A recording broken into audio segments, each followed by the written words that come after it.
ఈ నెల 7న నిర్వహించే లక్ష డప్పులు 1000 గొంతుకల కార్యక్రమాన్ని విజయవంతం చేయాలని మండల అధ్యక్షుడు కృష్ణపెళ్లి అంకుష్ అన్నారు. ఈ మేరకు నిరసన ప్రదర్శన వాల్ పోస్టర్లను సోమవారం అంబేడ్కర్ చౌక్లో వారు ఆవిష్కరించారు. లక్ష డప్పులు 1000 గొంతుకల భారీ బహిరంగ సభను చరిత్రలో నిలిచిపోయే విధంగా విజయవంతం చేయాలని పిలుపునిచ్చారు. బేల మండల అధ్యక్షులు కృష్ణపెళ్లి అంకుష్ అద్దెకి, సునీల్ పసుల, శ్రీనివాస్ బుడగ జంగం, ఆదిలాబాద్ జిల్లా ఉపాధ్యక్షులు గోధురి తిరుపతి, కె శ్రీకాంత్, లెనిన్ ప్రశాంత్, అనిల్, అంకుష్, నామాల శంకర్, నరసింహులు, కళ్యాణ్ స్వామి, టేకుల, నందు, హరికృష్ణ తదితరులు పాల్గొన్నారు.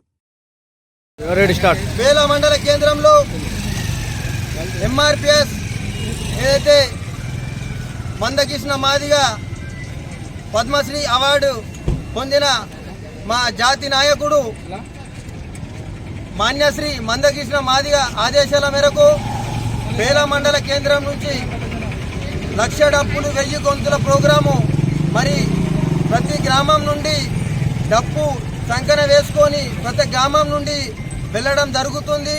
అదేవిధంగా ఈ సభను విజయవంతం మాదిగ బిడ్డలు కానీ, అదే బుడగజంగం సంఘం కానీ, అన్ని ఉపకులాలు మరి దీనికి ఖచ్చితంగా ఇది మన జయప్రదం చేయాలని ఇది ఒక ఎంఆర్పిఎస్ పిలుపు మేరకు మన మందకృష్ణన్న పిలుపు మేరకు ఖచ్చితంగా రావాల్సిందిగా కోరుతున్నాము.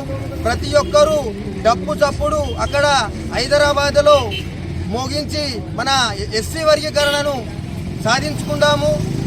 అదే మన లక్ష్యం కాబట్టి ఈ రోజులో కరపత్రాలు రిలీజ్ చేయడం జరుగుతుంది. జై మాదిగ.